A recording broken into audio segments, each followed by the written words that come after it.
It's going to make them fat, all the rest of this stuff.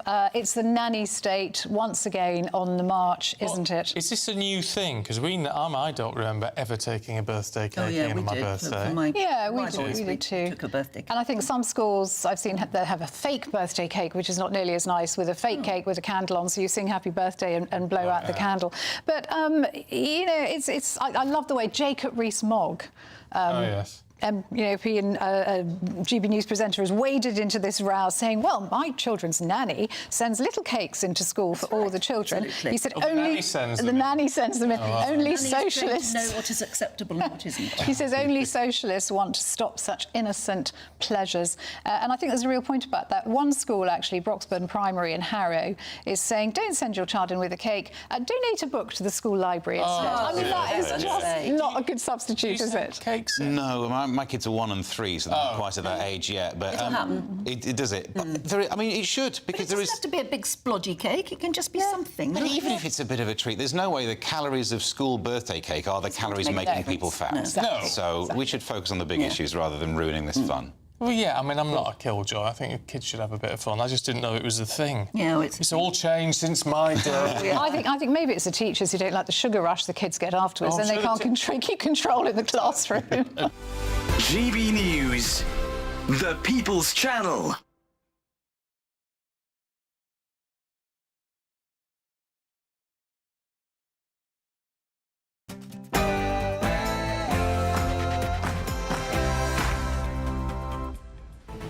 Good afternoon, Britain. It's 1 o'clock. It's Wednesday, the 22nd of October. I'm Nana Akua. And I'm Tom Harwood. So Sir Keir Starmer defended his approach to the grooming gang inquiry in the face of a grilling by Kemi Badenoch, who says that the Prime Minister should hang his head in shame over its handling. The Prime Minister insisted that the inquiry is not being watered down. The inquiry is not and will never be watered down. Its scope will not change. It will examine the ethnicity and religion of the offenders, and we will find the right person to chair the inquiry. Well, it all comes as the Home Secretary Shabana Mahmood tells GB News the focus of the grooming gang inquiry will not change. This as 4 victims quit their roles. Minister Jess Phillips appears to be feeling the pressure in Parliament as she faces calls to resign. I have said that 1 million times from this dispatch box, and yet the same thing gets peddled again and again. Well, the government insists that there could be more candidates up for interview with that panel. But with 4 survivors quitting and the government facing heavy criticism on its approach, we're expecting further chaos and criticism to come. Migrant hotel unrest. Disorder in Dublin overnight, with 6 arrested for protests outside an Irish migrant hotel following an alleged sexual assault on Monday morning. GB News' reporter Doogie Beattie says he got a bruising from the police reporting at the scene. We'll speak to him later. Elsewhere, the King and Queen begin their historic state visit to the Holy See, where King Charles will become the first monarch to pray with the Pope since at least the split from Rome. Eat your heart out, Henry VIII. But is their trip being overshadowed by Prince Andrew? We're live on the ground from Vatican City. Well, the palace hopes that the focus will be on the King's mission to promote interfaith harmony, but of course the Prince Andrew scandals continue to roll on, the Prime Minister not ruling out a Parliamentary Select Committee inquiry into his living arrangements. Back at home, the Chancellor is expected to launch a £2 billion tax raid on lawyers, family doctors and accountants as she seeks to balance the books by targeting the wealthy. But is this fair, or should the Chancellor be cutting public spending?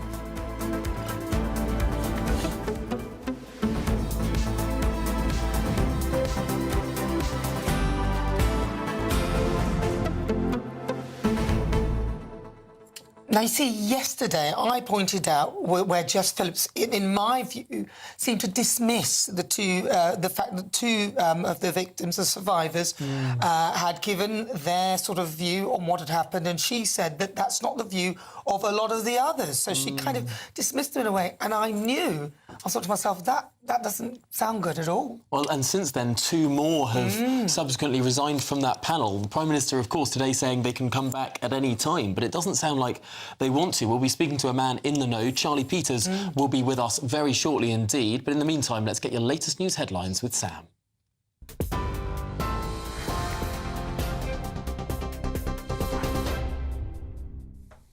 Very good afternoon to you. The top story this lunchtime. The Prime Minister has come under fire after 4 survivors quit the government's grooming gangs inquiry, accusing officials of creating a toxic environment and watering it down. The Prime Minister's questions earlier, Kemi Badenoch accused the government of a cover-up, saying survivors feel dismissed and ignored. The National Inquiry 3 times, so the victims don't believe them. They can say no as much as they like. It is on the record. They don't like it, but it's true. Now, one of the victims has quit. They believe that the inquiry will downplay the racial and religious motivations behind their abuse. Aren't the victims right when they call it a cover-up?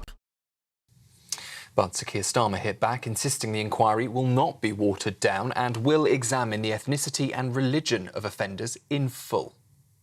Survivors have been ignored for many years, including by the state that, of course, is supposed to protect them. We owe it to them and to Fiona and to the country to answer the concerns that they have raised. The inquiry is not and will never be watered down. Its scope will not change. It will examine the ethnicity and religion of the offenders, and we will find the right person to chair the inquiry. Inflation has held steady at 3.8% for the 3rd month in a row, but still nearly double the Bank of England's 2% target. The latest figures show falling food prices were offset by higher petrol and airfare costs. The Chancellor, Rachel Reeves, says she's not satisfied with the figures, insisting the government must do more to support efforts to bring prices down. In Dublin, 5 men have been charged with public order offences after violent scenes outside a hotel housing asylum seekers. Irish police were pelted with bricks, fireworks and missiles, and a van was set on fire during the unrest at the City West Hotel. Police Commissioner Justin Kelly described the scenes as thuggery and vowed to bring those responsible to justice. It's the 2nd night of protests outside the hotel, with officials warning those involved will face a forceful response. The 5 men, 2 in their 50s and 3 in their 40s, are due to appear in court today. Dozens of migrants have been seen attempting to cross the Channel from northern France as small boat arrivals near last year's total of more than 36,000. One dinghy deflated, leaving families stranded on the beach. Images from the coast show men, women and small children waiting in the sand as a second boat arrived, with around 30 people scrambling aboard before setting off for Dover. French police were seen searching the dunes as officers tried to prevent further crossings. It comes as Sir Keir Starmer is meeting Western Balkans leaders today to discuss reducing unauthorised migration. And a senior lawmaker in the United States says he is confident that Prince Andrew will be invited to give evidence to Congress as part of its review of the so-called Epstein files. It comes after the release of Virginia Giuffre's posthumous memoir, in which she claims she was trafficked by Jeffrey Epstein and forced to have sex with Andrew. Allegations he strongly denies. Democrat Stephen Lynch claims both sides of the House on that committee are determined to hear from everyone involved in the scandal. That's the lunchtime news. I'll be back with you shortly. Now, though, it's over to Tom and Nana. For all the latest from GB News whilst you're on the go, get the GB News app. Scan the QR code now to download or visit gbnews.com/app.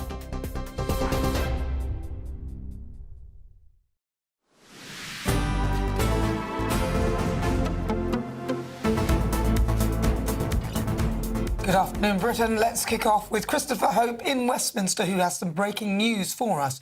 Chris. Yes, moments ago, Tom, I told you, and Nana, I think you weren't in the chair then, that why was Nigel Farage sitting out in the public gallery for PMQs? Well, the reason is this. He tells me he is now on strike. He now will not attend Prime Minister's questions until he gets a question. He's got a meeting with the Speaker of the House of Commons, Sir Lindsay Hoyle, lined up in 2 days' time. He is frustrated about being relentlessly attacked mainly by Labour MPs, and he can't respond because of convention in the House of Commons. He has had 4 or 5 questions since July last year when he's elected. He recognises that is more than you might expect for a party with just 5 MPs. But frankly, he says he's had enough. He told me this: I shall listen to Prime Minister's questions from the gallery in future. There's no point in being there. I'm on strike. I'll continue until I get a question. He said it's simply not fair that the leader of Reform UK, riding high in the polls, but with just 5 MPs, is not allowed to respond to criticism from the backbenchers on the Labour side, or other parties too. Of course, Lib Dems and the Tories also attack him. So there we are. Farage, he's had enough. He's on strike. I suppose it's a difficult one, Chris, because obviously Prime Minister's questions is done on the basis not of the polls, but of the composition of the House of Commons. Back in 1981, the SDP was polling in first place, a big lead in the polls above both the Labour and Conservative Party. It even had 40 MPs, I think, at one point. And yet it didn't get a permanent spot at Prime Minister's questions. Well, no, that's right. I mean, of course, and the establishment, Tom, and I'm not saying you're part of that, but they would say, well, this is how it is. These are the rules. Our rules are you have 5 MPs, you get called once every 2 months, roughly. He's had 4 or 5 questions so far. That's how it is. Suck it up, Reform UK. Well, Nigel Farage is not going to suck it up. He's going to sit out PMQs until he's called. He may be offered things like what are called points of order, which is allowed when MPs can raise a point of order, as we saw last week from James Cleverly over a speech that he claimed he's misquoted in. You can have these points of order, but Nigel Farage says rightly that few people hear them. They're allowed to be heard as people leave the chamber. The moment's gone. He just wonders why he should sit there and didn't take it. Well, guess what? He's not going to take it anymore. But is there any repercussions for him doing that? Is he allowed to do that? Yeah, he's perfectly allowed to do that. What he'll do is put his name into the ballot for the weekly draw to get questions for Prime Minister's questions. Reform UK, as I think the 5th or 6th biggest party by MPs in Parliament, will have their name pulled out and allowed to ask questions. And when that happens, he'll go down to the chamber and ask it. But he's not going to, frankly, sit there with cameras on him, shifting uncomfortably while his rivals attack him. Frankly, why should he? Is this perhaps a strategic mistake on his behalf? I mean, isn't part of the appeal of Reform UK that the entire establishment, all of Westminster, is against them? They're talking to themselves in their insular, out-of-touch chamber with, 400 Labour MPs and just 5 Reform MPs, whereas out there in the country, it's a very different position in the polls. I would have thought that actually works in Nigel Farage's favour, strangely. While they're all laughing about his position on immigration, that's perhaps a lot closer to the position that the wider country has. You could be right there, that the idea that the other parties are laughing at Reform UK, and that just emboldens the support in the country. That certainly could be the case. But I think Nigel Farage, he's a proud man. He wonders why I should take it. Why should I be the punch bag when I can't hit back? It's not fair. Why should I accept it? He's going to make a fuss about it, and it starts today. He'll go back into the chamber when he's allowed to ask a question. He pointed out to me moments ago that Richard Tice, who's the deputy leader of Reform UK, he was what they call bobbing up and down. Now, bobbing is what MPs do. You might see, if you watch PMQs live on GB News, you'll see MPs bobbing up and down into a half crouch in the seat they're in. They do that because the Speaker is allowed to call people who aren't on the list of those who are called. But Richard Tice bobbed 4 times, according to Nigel Farage, and wasn't called once. So frankly, he's had enough. So it's a set 2 here, I think, between Nigel Farage and Parliament. Wow. Christopher Hope, thank you very much. I actually think it's quite clever sitting out there, because once you're outside it, you get more attention for starters. But I kind of get his point, really. They seem to be able to take pot shots at him constantly, and he can't respond. Although they'll still take the pot shots whether he's there or not. But he'll have more attention drawn to him when he's elsewhere. How will they put the cameras on him? They won't, will they? No, they won't. That's certainly true. Let's see what comes of that meeting with the Speaker in 2 days' time. Could be a really interesting one. All right, well, let's move on, because, of course, the King and Queen are embarking on an historic state visit to Vatican City. Yes, King Charles and Pope Leo are to become the first British monarch and pontiff to pray together at a church service since at least the Reformation in the 16th century and probably hundreds of years earlier. This historic moment will be in the Sistine Chapel in the Vatican. However, with Prince Andrew's troubles still in the news, is the entire trip at risk of being overshadowed? Well, let's speak to our royal correspondent, Cameron Walker, who joins us live from Vatican City. Cameron, a historic day. Yeah, really historic day, Tom. And of course, the palace very much wants the focus to be on the fact that it will be the first time in more than 500 years that a British monarch has prayed publicly with the Pope inside the Sistine Chapel. Of course, it was a Reformation back in the 1530s where King Henry VIII cut ties with the Roman Catholic Church. But now it's all about the King's mission, really, to have some kind of reconciliation and champion interfaith harmony. But of course, all the headlines continue to be his brother, Prince Andrew. And in the last hour, we've had the leader of the Liberal Democrats, Ed Davey, ask the Prime Minister whether Parliament should actually look into the dealings of the Crown Estate, which owns Royal Lodge. That's the 30-room mansion that Prince Andrew currently lives in at peppercorn rent. And the Prime Minister supported a parliamentary committee looking into that. So watch this space. Of course, elsewhere, I've got on the front pages this morning, Prince Andrew yet again on a number of scandals. And all of this, of course, does perhaps risk overshadowing the King being here in the Vatican. They really hoped they'd be able to nip it in the bud on Friday,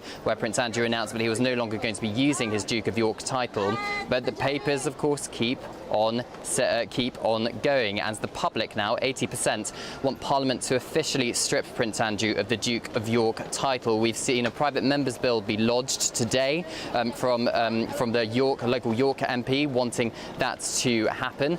We'll have to wait and see, of course, as to if the MPs decide to enact that. But of course, when it comes to King Charles and Queen Camilla, their focus is going to be very much here in the Vatican, in Rome, meeting the Pope, shoring up the relationships between the Church of England and the Roman Catholic Church.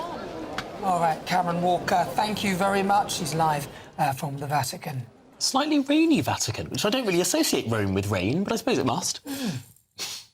Well, some breaking news to bring you now. A judge has ruled that the 15-year-old boy who murdered the teenager Harvey Wilgoose at All Saints Catholic High School in Sheffield can be named as Mohammed Umar Khan. Well, that sentencing is happening right now, and we'll be able to bring you more on this story as we get it. But just to repeat, a judge has ruled that the 15-year-old boy who murdered the teenager Harvey Wilgoose at All Saints Catholic High School in Sheffield can now be named as Mohammed Umar Khan. Yeah, very, very tragic indeed. Really tragic. And knife crime is just horrendous these days in this country in particular. But, you know, we'll bring you more on that as soon as we get it. Right, it's just gone at 16 minutes after 1 o'clock.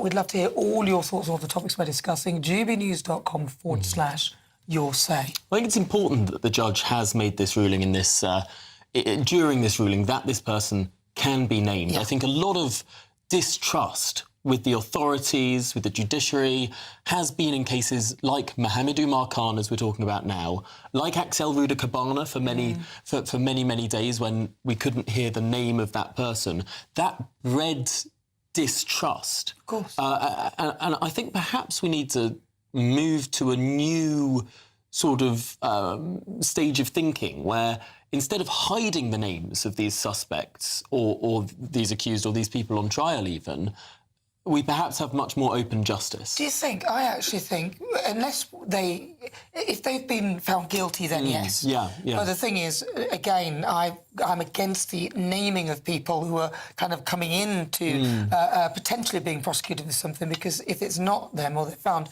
not guilty, it can ruin their lives. But on this instance, we know that he's guilty. Yeah. Well, much more on that as we get it, of course. But today at Prime Minister's Questions, Westminster was dominated by the grooming gang inquiry. As you expect, well, things got heated.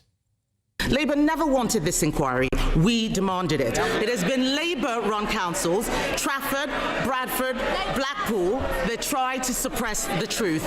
It is Labour ministers attacking the victims. We're standing up for them. And how is it, Mr. Speaker, how is it that whether it is rape or Chinese espionage, when he's in a position to do something about it, it's always someone else's fault?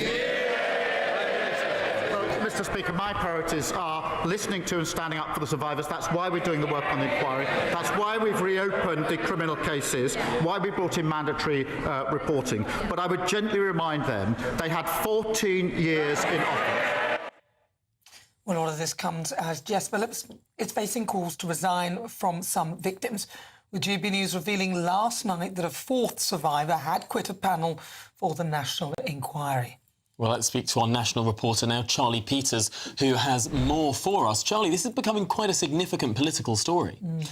It is, and isn't it unfortunate that it takes political stories for this sort of discussion to move ahead? All too often it is rows between ministers that brings this crisis back to the forefront of our national conversation, and there was plenty of rowing today. Very interesting to hear, though, that Louise Casey, Baroness Casey, who was called in by the government to conduct that rapid audit earlier this year, will now be supporting officially the national inquiry. And Sir Keir Starmer made that announcement while he was defending Safeguarding Minister Jess Phillips. And Louise Casey there on your screens was obviously working very closely in Westminster earlier this year. And she made that central recommendation that went against what Sir Keir Starmer had been arguing all year, which is that we didn't need an inquiry. Louise Casey, she thought otherwise. And that meant that Jess Phillips, the Safeguarding Minister, had to support that call, had to back that national inquiry. We have Shabana Mahmood as the new Home Secretary speaking to GB News last night about how there needed to be a reckoning on this issue, needing to be a direct focus on the ethnicity and cultural effects. But I think there will be interesting questions, Tom, and perhaps you'll know more about this, of course, that Louise Casey is also being tipped of having a more central role, potentially as Cabinet Secretary in Westminster as well. The SW1 troubleshooter, as she's known, certainly working on several briefs at the moment, also expected to start conducting another investigation and inquiry very soon. So why she's been brought in? Is it a political cover? Is it to reassure victims and survivors who know Louise Casey so well? Is that part of the decision as well? But speaking to many of the people who've already quit the panel and others who are still on it since PMQs today, Tom and Nana, I've heard more of the same, that they don't necessarily have the full confidence of this process,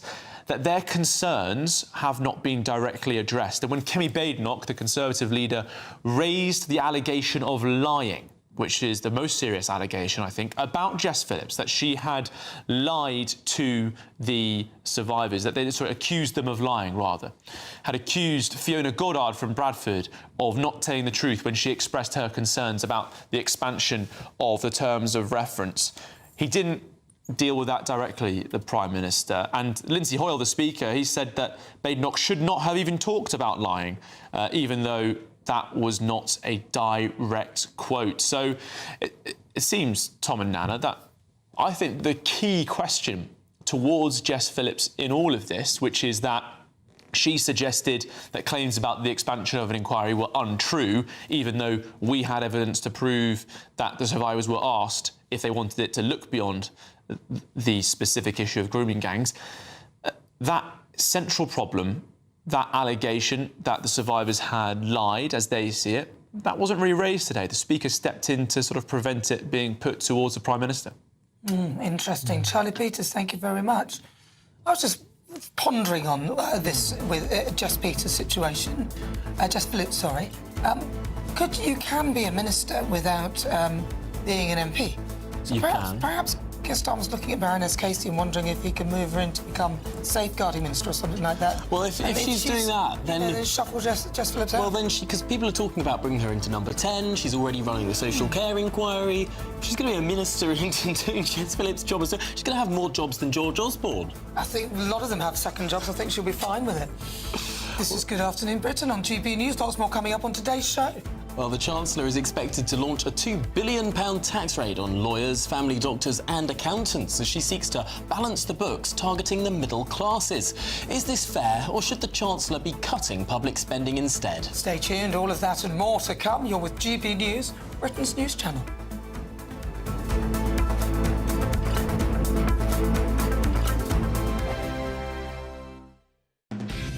Decisions made in Washington aren't just shaping America, they're shaping Britain too. From migration to global security, from crime to health. Whatever happens in the White House today will be felt in your town or city tomorrow. That's why The Late Show is live from Washington, D.C. Cutting through the politics to show you what it all means for Britain. The Late Show live every night at midnight. Only on GB News, Britain's news channel. I'm Michelle Dewberry and this is GB News, Britain's news channel. GB News Breakfast, every day from 6 a.m. TfL are actually encouraging people to take their cats on the tube. Presumably, they want more people to travel on the tube, and they're saying let them relax on the floor during the trip. Bring some toys with them and so on. It does say you have to have them in a harness or on a leash, so they're not being completely irresponsible, if you like. And we've now got a response from the Cats Protection Charity, who say it was shocking and warned that such travelling conditions would be hugely stressful for the animals. Oh, for goodness sake, what is wrong with them? How are people supposed to get anywhere if you've got a pet, for example, that you're transporting? You have to have a car. Do you know what? My dog loves public transport so much that if a bus stops when I'm chatting to somebody and the door's open, on a couple of occasions he's just popped himself on a lead, and I have to, you know, luckily, thank goodness we still have drivers in vehicles, you know, they're not driverless vehicles, because, you know, they spot this dog and go, excuse me, mate, you haven't got a bus pass. There's a famous dog from the past from Lewis who used to nip on a train go around the southern region on a train and get back to Lewis in the evening, just on his own. Yeah, because they're sociable creatures, aren't they? Lots of them like it. I think the issue with the TfL stuff is the fact they're showing these rucksacks, because they're a bit controversial, aren't they? Or the front sacks they've got there, where the cats are kind of inside. Catastrophe. Very good, Norman. I think that's what people take issue with. Although one of my friends has one of these cat rucksacks, and the cat absolutely loves it, always hopping in there. You see, I think that's I think it depends on the cat. It does depend. What about other animals? You take snakes on, for example. No, thank you. Snakes on a train. Love it. Yeah, new film. I think so. Yeah. GB News, the People's Channel. Bold. They are under no illusion. Ray. Are you a human trafficker? Boundless. I've had enough of the nonsense, and I'm not afraid to say it. Don't get us on a BBC. Every weeknight, I tear through the headlines. The smell of gasoline. Should we be worried about it? From Westminster madness to cultural war chaos. What I'm going to do now, they are throwing things out the car as we speak. Get ready, Britain. Here we go. Patrick Christie's tonight, weeknights from 9 p.m, only on GB News, Britain's news channel.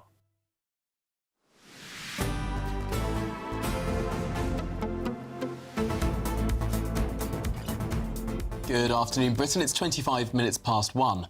Now, for those wondering how the Chancellor was planning to close, or at least attempt to close, this fiscal gap, this big black hole that she's falling into and making bigger while she's landing in it. Well, could she have found one answer? Yes, Rachel Reeves is planning a tax raid on solicitors, GPs and accountants.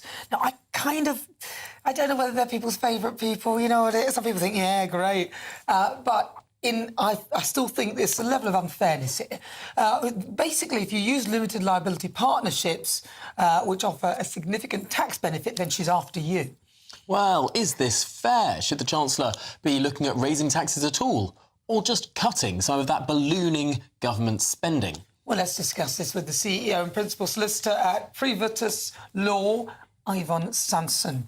So, have I said that right? Because you gave me a funny look. I did. Good. Ivan, OK, so a lot of people, they look at solicitors and lawyers and GPs and they assume that they're quite wealthy anyway. I mean, you've probably got a Porsche parked around the corner or something like that. I guess the Labour are quite ideological with, with their socialist ideals. Do you think that this particular tax grab is fair? Well, look, who told you about my Porsche, first of all? Oh, really? I just guessed, Ivan. Look, I'm a solicitor and you're going to say, well, there's a conflict here. Of course he's going to say it's not fair. But I think you have to look at the facts. And I was hoping that the Labour government would be different to the Conservative government in that they would think things through before making announcements. And you have to remember, this is not a loophole. LLPs are governed by law, the Limited Liability Partnership Act 2000, and it's really meant for professionals who can structure their business because they've got regulated rules which they have to comply with, and the LLP structure is good for that. It protects the public. And you know what's going to happen when you put more tax on lawyers? Are they going to put prices up? Probably. Or would it push some people out of being self-employed, employing others, and going into employed status? So it's killing aspiration. I don't think it's fair. I don't think it's thought through.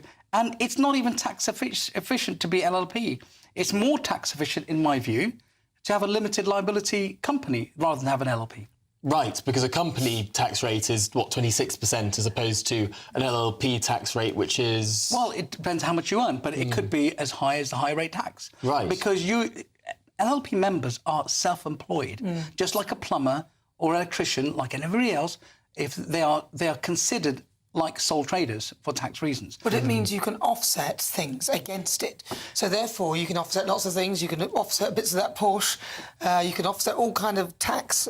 You've got lots of tax benefits being a sole trader. I know because I was one for many years, and I still have the sole trader element to my own income. And so I know that certain things can be offset. So it is actually quite tax efficient, although I'm not in a partnership. Yeah, look, being self-employed is better than being employed for tax reasons. Of course. But remember, you want to have aspiration. We want to encourage people to be self-employed. If there's no tax benefit for being self-employed, why the hell would anybody want to be self-employed? I certainly wouldn't. I want to employ... I was a member of a central London law firm, and in my view, we paid higher taxes as self-employed. And remember, we have to take it annually. We can't offset our income like a limited liability company. So what's the advantage to the country, to the taxpayer, of this tax structure existing? Is it that more people are likely to go off and sort of set up their own firms? Yeah. Is that the idea, that it sort of creates a more dynamic economy in that way? Well, you have to remember, why do accountants and solicitors use the LLP structure? Why? Because partners get together for lots of reasons. One of them is they've got similar ethos, similar moral principles, similar goals and professional ethics. So it allows the members to have an equal say, and also have unequal distribution. So one partner in my LLP, we had a very senior partner who set up the company, hardly did any work, turned up once in a while. He got less than everybody else, which is fine. If it was an equal shareholder, he'd be entitled to exactly the same as everybody else. So it's a way you can be very flexible in the way profits are distributed between the partners. I don't know. I think it's people who know about money, who are clever with money, work out this is the most tax-efficient way to manage the money and to get out of the whole PAYE thing where the government can get their hands straight on your money before it gets to you. No, I don't disagree with that completely. Because what will happen is LLPs will become limited liability companies. Of course. What's the benefit of that? Right. If you're going to pay less tax as a limited liability company, then the Treasury is going to suffer. Because that's and I don't think Rachel Reeves really thought this through. I wonder if this is why politicians are quite so happy to have a top rate of tax of 45%. Because none of the people who are the top politicians will ever pay this, because there are so many different carve-outs and schemes and whatever. It's only ordinary people who will ever pay the normal rates of tax, and everyone else seems to have a fiddle. Well, I mean, it's your Joe Bloggs working at a McDonald's, which is paying full rate tax. Well, that's the thing. I think they with the Workers' Rights Bill or Employment Rights Bill coming, they pretty much want everyone to be employed. That's going to backfire as well, so they can get their hands on your money straight away. Ivan Sampson, thank you very much. My pleasure. Good to talk to you. Well, this is Good Afternoon Britain on GB News. Plenty more still to come on today's programme, but let's first get those latest news headlines with Sam Francis.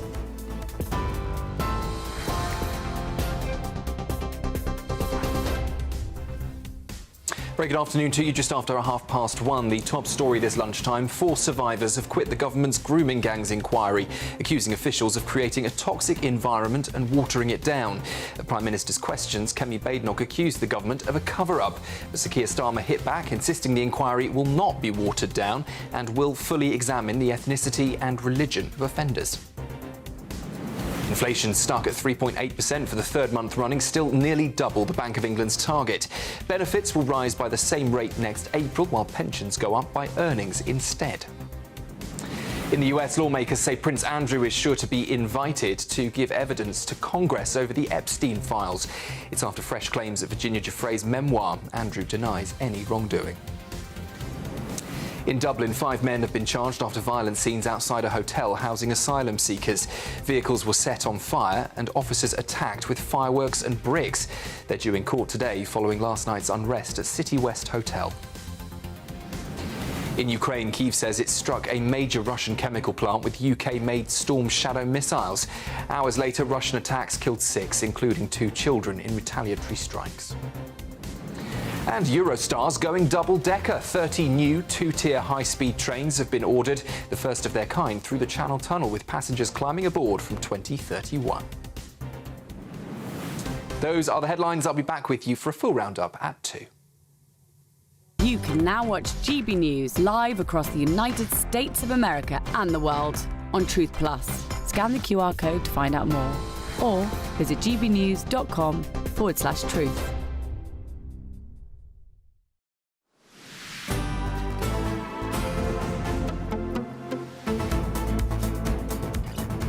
Well, thanks very much, Sam. Now, do stay with us. Lots more coming on today's show. In the next few minutes, we're expecting a pretty extraordinary statement in the House of Commons from one Angela Rayner. Yes, she's been silent since her dramatic departure from the government as Deputy Prime Minister, but we're expecting her resignation statement in a couple of minutes' time.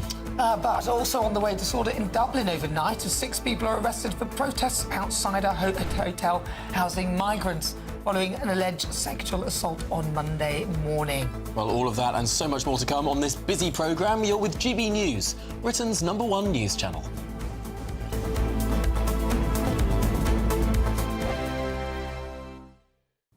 Hello there, good morning. Welcome to your GB News weather update from the Met Office. It's going to be a bright day ahead, occasional showers at times, turning very wet and windy later though, with some Met Office weather warnings in force for Thursday.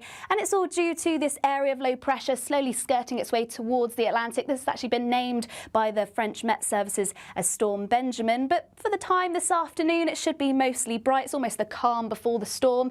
Many areas seeing a dry day with sunny spells. There will be some showers, mostly across Scotland, Northern Ireland, quite breezy here too, and eventually we'll start to see outbreaks of rain push into the far western part of Cornwall. Otherwise, fairly pleasant in the sunshine, highs reaching around 16 degrees Celsius. Then it's later into the evening where we'll begin to see that change, some very wet and windy weather on its way. At first pushing into parts of Devon and Cornwall and slowly pushing its way eastwards into central areas and parts of southeastern England. And it's here where we'll really start to see winds pick up through the course of the evening. A little calmer elsewhere, still occasional showers across parts of Northern Ireland, western areas of Scotland. But towards the east of Scotland, northeastern parts of England, winds should remain mostly light, some clear skies, so turning chilly here, possibly even some mist and fog and also some frost by dawn. But elsewhere, it's a very unsettled picture, some very heavy and persistent outbreaks of rain, at first pushing into parts of southeast England before a second band of heavy rain pushes into parts of Devon and Cornwall. Some very strong winds initially around coasts of Wales, southwest England, and then later through the day we'll start to see those strong winds across parts of the southeast, particularly around any coastal areas. So for the morning commute on Thursday, it is set to be unsettled. We'll see strengthening winds not just around coasts but also through inland areas as well, and into the afternoon we could potentially see wind gust speeds of around 60 miles per hour. A little more settled elsewhere, still some showers across the northwest, and it is going to be feeling much chillier for all, highs reaching around 12 degrees Celsius.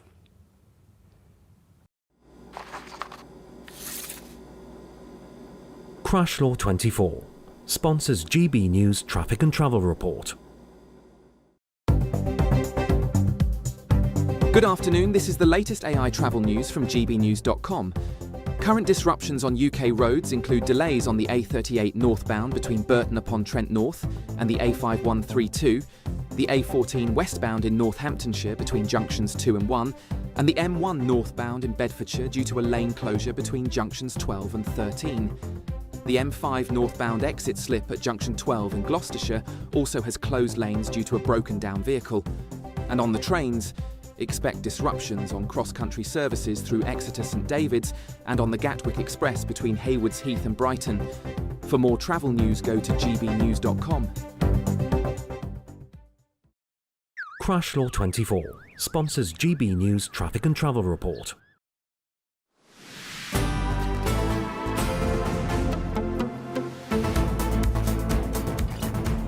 Good afternoon, Britain. It's 37 minutes past 1. Now, tense scenes in Dublin last night as protesters outside a hotel housing asylum seekers turned violent. Yes, missiles and fireworks were hurled at police. A patrol car was torched and several arrests were made. Even a GB News crew was allegedly shoved by officers as tempers flared following a recent case of alleged sexual assault outside that hotel. Well, joining us now to discuss this is former Labour advisor Kevin Meager. Kevin, thank you for joining us. So, we're seeing a lot of this now, a lot of protests, a lot of unrest due to this whole migration situation. What are your thoughts about what's happening in Dublin? I think these are absolutely shocking scenes last night, as you showed there a moment ago. We're talking about 1,000 people that gathered there to protest, and this protest is very, very angry and turned very, very violent. And the Irish police and Garda Síochána didn't take much messing around and went in there with horses, dogs, pepper spray, and had a water cannon on standby as well. So these are pretty ugly scenes. It's amazing that no one's been killed, frankly. I think there was one police officer that was injured and there's been 6 arrests. But this is a country where the issue of asylum and immigration is now becoming incredibly important and emotive, and the public are very, very angry with the political and the media class. The politicians keep signing up to international agreements to bring asylum seekers to Ireland, but they've nowhere to put them. And so they're being put in places that are not suitable for large groups of foreign men. And in this instance, what we've seen is the riot in the protest last night was in connection to the news that a 22-year-old African failed asylum seeker allegedly sexually assaulted a 10-year-old girl several days ago. So this is a country that is not coping well with the levels of migration and particularly levels of asylum that it's now getting. And its political class isn't listening, and its media class isn't reporting it fairly. Well, I mean, the scenes that we're seeing there are quite a few women, and just what would be just people that you would see going about the business. So that didn't look like people in balaclavas coming in to protest heavily.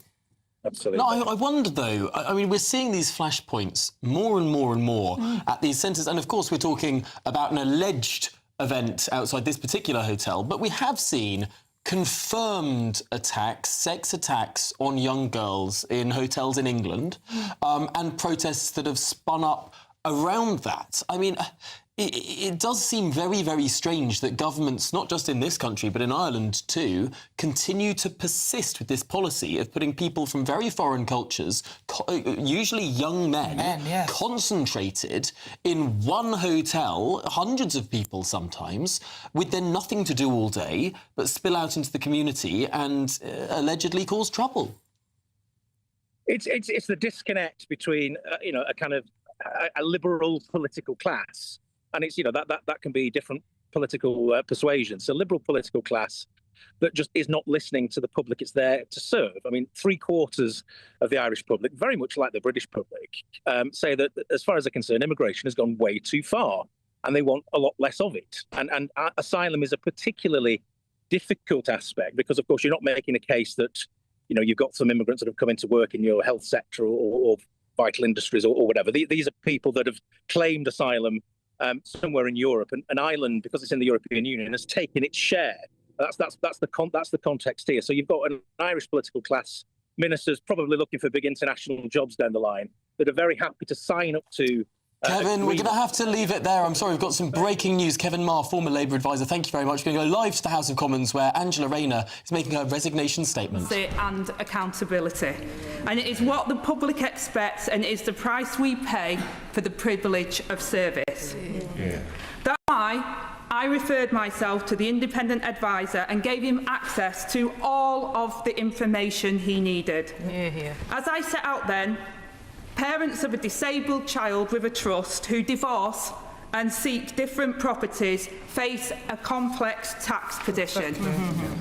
If there is one good thing, Mr. Speaker, that can come out of this, I hope that other families in the situation may now be aware of that and avoid getting into the position that I am now in.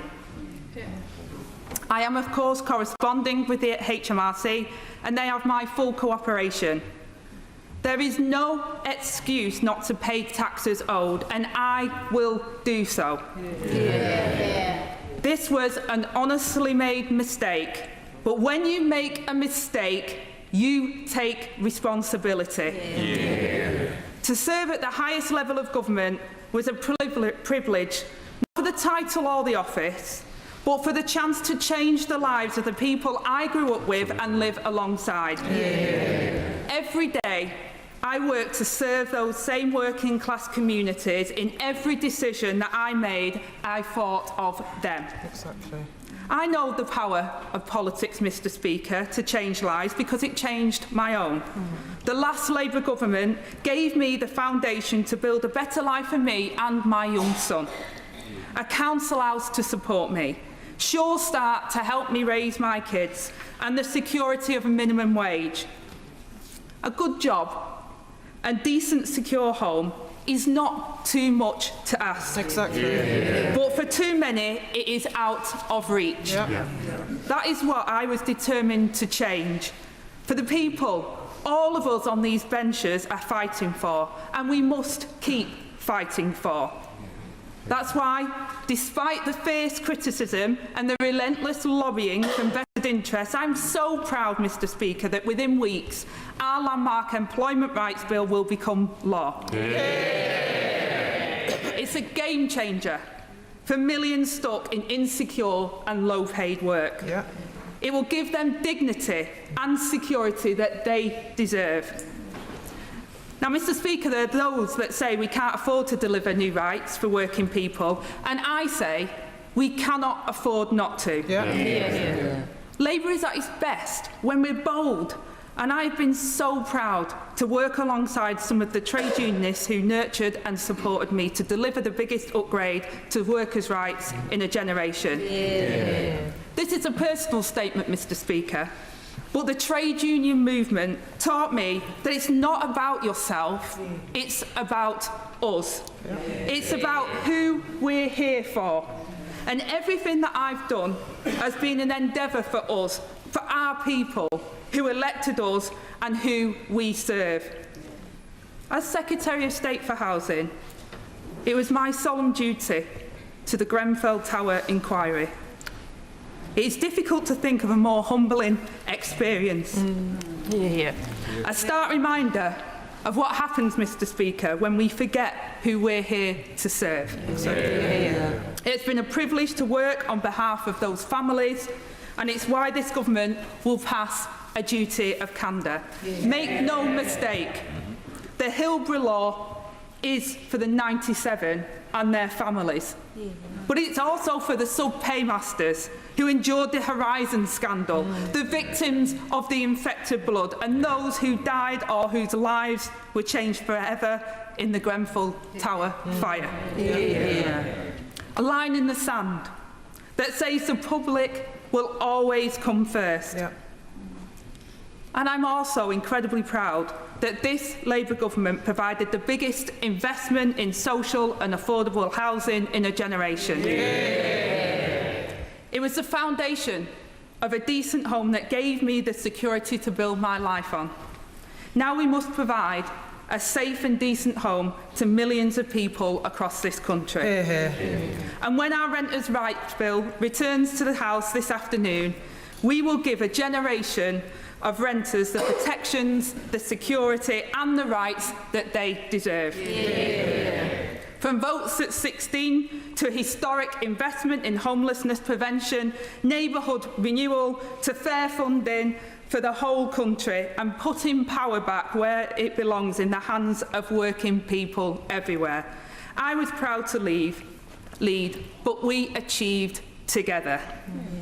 With my honourable friends on these benches and the support of our entire movement, the lifeblood of this Labour government. When I think back about how far I've come, I remember when, at age 16, I was pregnant with my child, needing a job and a home. People wrote me off, assumed that I'd be on benefits the whole of my life. But, Mr. Speaker, I wanted to prove them wrong. I've carried that with me, whether it's on these benches, at the dispatch box, or representing this country abroad. The support and advice of so many friends and colleagues has kept me going. But I want to give a special mention to my excellent ministerial and parliamentary team, my honourable friends, the members for Greenwich and Woolwich, Oldham, West and Royton, Nottingham North and Kimberley, Wellingborough, Huddersfield and Gateshead, and my noble friends Lord Khan and Baroness Taylor, and my superb parliamentary and political staff, and the many excellent civil servants. And I want to say a special thank you to many of my constituents and the public who have made contact with me. I offer my successor and his new colleagues my congratulations and, of course, my support. I am fortunate to count so many, not just as honourable friends, but actual friends. Hear, hear. I'll just finish by saying, Mr. Speaker, that in each generation it has fallen to a Labour government to strengthen the hand of working people. In 1945 it was maternity pay and the NHS and homes for heroes out of the ruins of war. In the 1970s it was Barbara Castle and the fight for equal pay. And in the 90s it was the national minimum wage. And despite the opposition, because of the work of this Labour government, we have the opportunity to write a new chapter of justice and fairness for working people.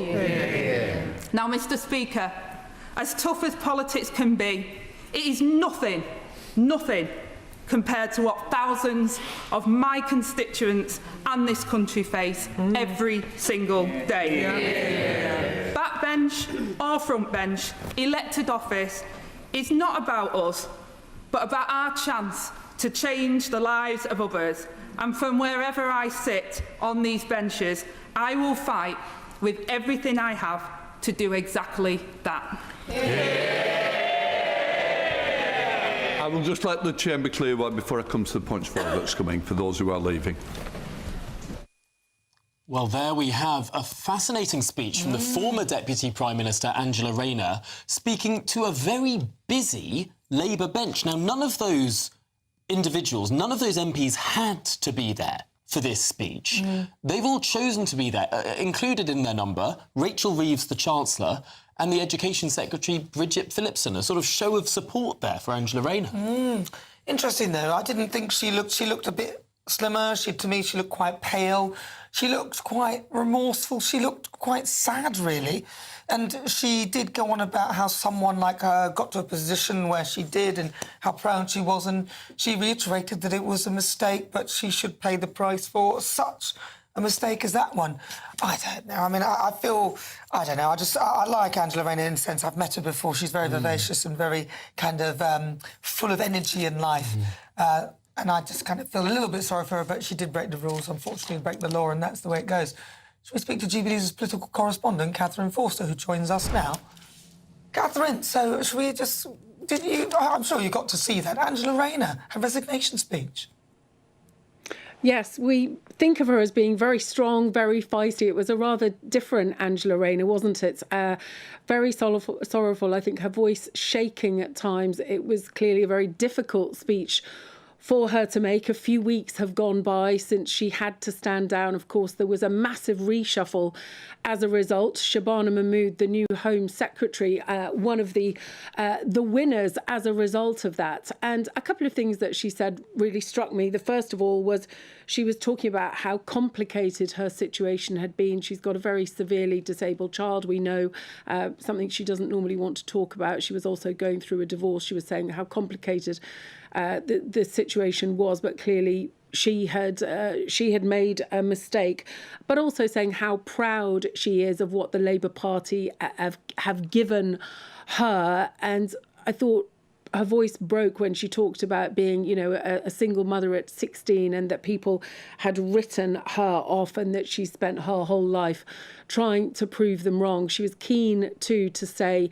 the things that she has been instrumental in doing that she's proud of. So the Workers' Rights Bill and the planning reform and, of course, Grenfell, and talking of the duty of candour that the government is bringing in and pledging that justice in the future will be done for terrible, failures of state like that.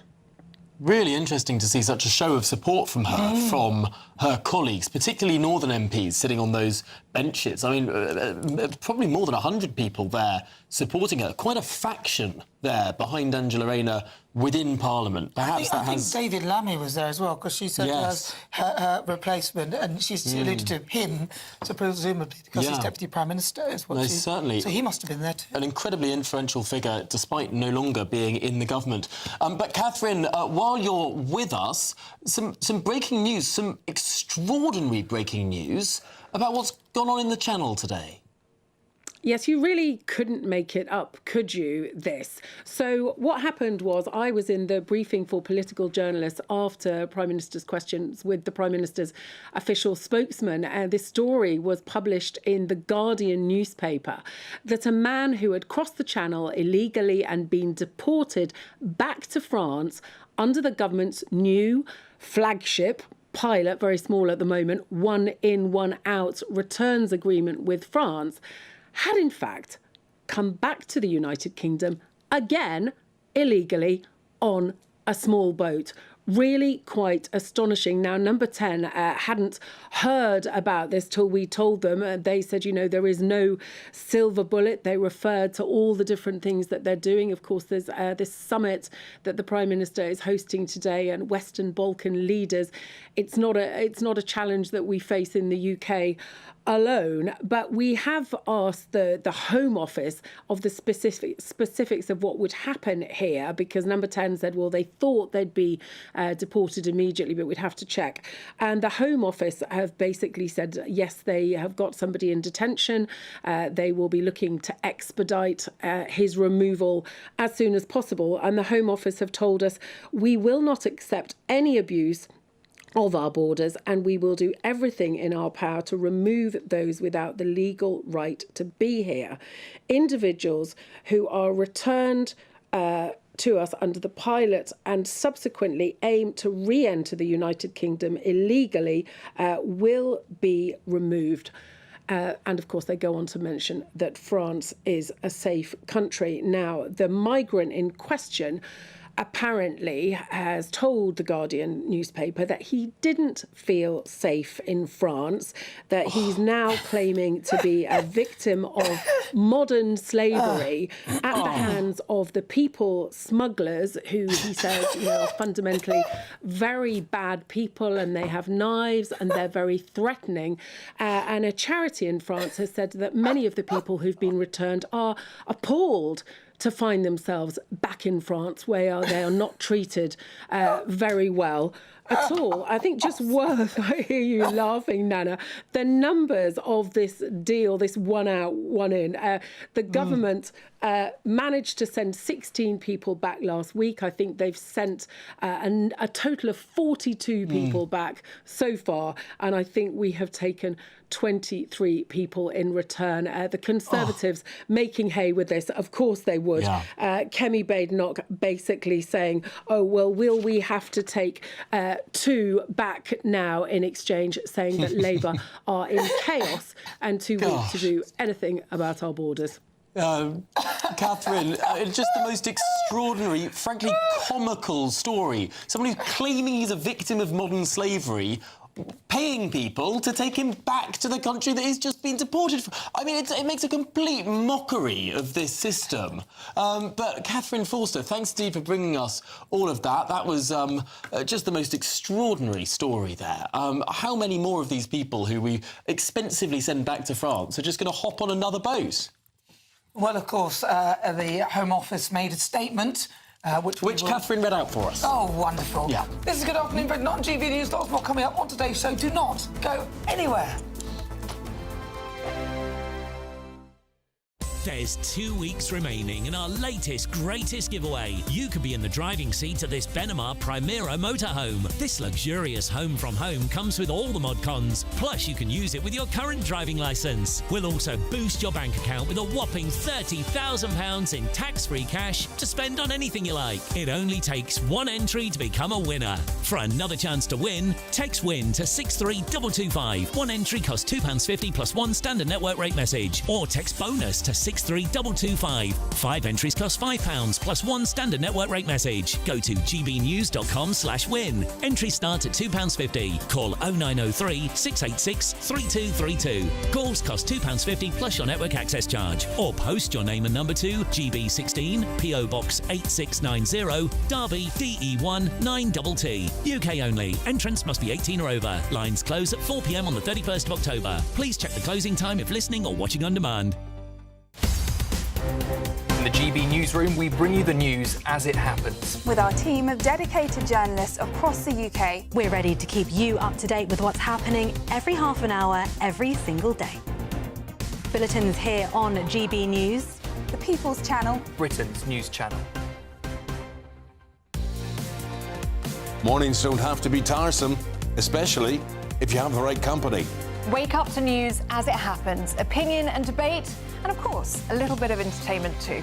Because when the kettle's on, we're on. That's Breakfast on GB News, a show worth waking up for. Every morning from 6 a.m. Only on the People's Channel, Britain's news channel. We'll spread the news, you spread the word. Britain was once the envy of the world. But look around. A nation that no longer knows what it is or where it's going. A country that's broken. How do we fix Britain? How do we bring it back? Friday night with Matt Goodwin at 8 p.m. only on GB News. Decisions made in Washington aren't just shaping America, they're shaping Britain too. From migration to global security, from crime to health. Whatever happens in the White House today will be felt in your town or city tomorrow. That's why The Late Show is live from Washington, D.C. Cutting through the politics to show you what it all means for Britain. The Late Show live every night at midnight. Only on GB News, Britain's news channel. At GB News, we love to hear from you, our loyal community. So drop us a line at gbnews.com/yoursay. There you can talk to each other and also to the presenters live on air. gbnews.com/yoursay, because GB News is your channel, Britain's news channel.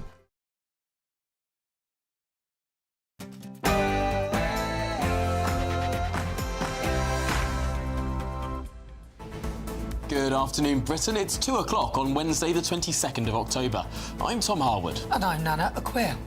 Now, some breaking news just coming into us. Extraordinary news. A man sent back to France under the one-in, one-out scheme has returned to the United Kingdom on another small boat. That's according to the Guardian newspaper. We'll have all the latest on that extraordinary and breaking news. Yes, the man saying that he is a victim of modern slavery and that he is not safe in France. The Home Office plan to expedite his removal as soon as possible. Sir Keir Starmer defended his approach to the grooming gang inquiry in the face of a grilling by Kemi Badenoch, who says that the Prime Minister should hang his head in shame over its handling. The Prime Minister insisted that the inquiry is not being watered down.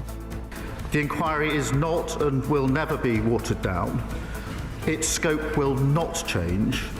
It will examine the ethnicity and religion of the offenders, and we will find the right person to chair the inquiry. Well, it all comes as the Home Secretary Shabana Mahmood tells GB News the focus of the grooming gangs inquiry will not change as 4 victims quit their roles. Minister Jess Phillips appears to be feeling the pressure in Parliament as she faces calls to resign. I have said that 1,000,000 times from this dispatch box, and yet the same thing gets peddled again and again. And one of the survivors who quit the panel has told GB News this afternoon that she would be open to rejoining, but only if they take another look at the potential chairs. And that comes as there are reports that both of those potential chairs have now removed themselves from the process. Breaking news this morning, inflation remains at 3.8%, but the Chancellor Rachel Reeves continues to blame Brexit for Britain's economic woes. And the gender divide in Britain deepens. Yes, we'll reveal astonishing new polling laying open the growing gulf between the way young men and young women view the world. Young men prioritise immigration, crime and taxes, but for young women, it's education, housing and Gaza. Nah. Migrant hotel unrest, disorder in Dublin overnight as 6 people are arrested for protests outside a hotel housing migrants following an alleged sexual assault on Monday morning. GB News' reporter Dougie Beattie was allegedly attacked by police reporting at the scene. He'll join us soon. And the King and Queen today begin their state visit to the Holy See, where King Charles will be the first British monarch to pray with the Pope in well over 500 years. Not since long before the split from Rome. But is this trip going to be overshadowed by Prince Andrew? We're live on the ground at the Vatican.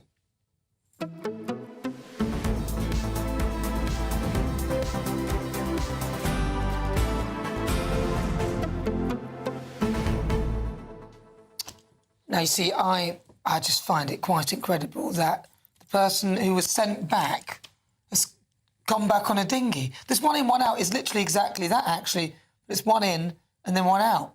But he's the one that's come in and then he's gone back out and he's coming back in again. But let's not forget. In, out, shake it all about. Let's not forget, it's one out, one in as well, right? So when we sent this guy back, France sent us someone else who didn't come across by small boat. That's the term of the deal. So if now he comes back, but he's come back again, if we send him back, do we get someone else again for the privilege? I mean, how many people are France going to send us for this one person who keeps coming backwards and forwards like some migrant hokey-cokey? Can he be sent now back to France because that's where he's come from, seeing as he was sent there, so he's come back from France? So can he now be sent to France and have to stay in France? Well, I mean, that's what was supposed to happen last time, but he just hopped back on a small boat. All right. 4 minutes after 2 o'clock. Good afternoon, Britain. Yes, a major blow for the government's smash the gangs policy. Not just that one migrant who we sent back and then came back the very next day. No, the number of migrant arrivals has passed the whole of the total for last year. Our Home and Security editor, Mike Wyatt, has the story.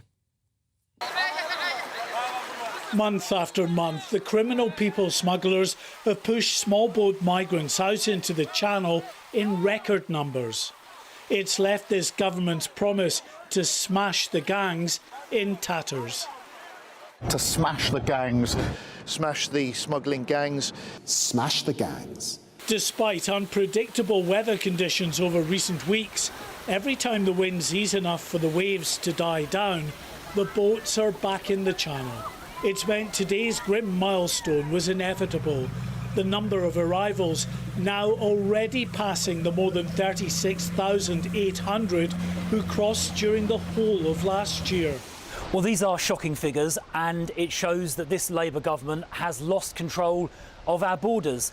They cancelled the Rwanda deterrent just days before it was due to start. They had no replacement plan at all, other than a vacuous slogan that they were going to smash the gangs, and this is the inevitable consequence. There has been a noticeable shift in the language being used by ministers as the numbers crossing continues to climb. Less and less about the efforts to dismantle the gangs, and more emphasis on the deals with international partners.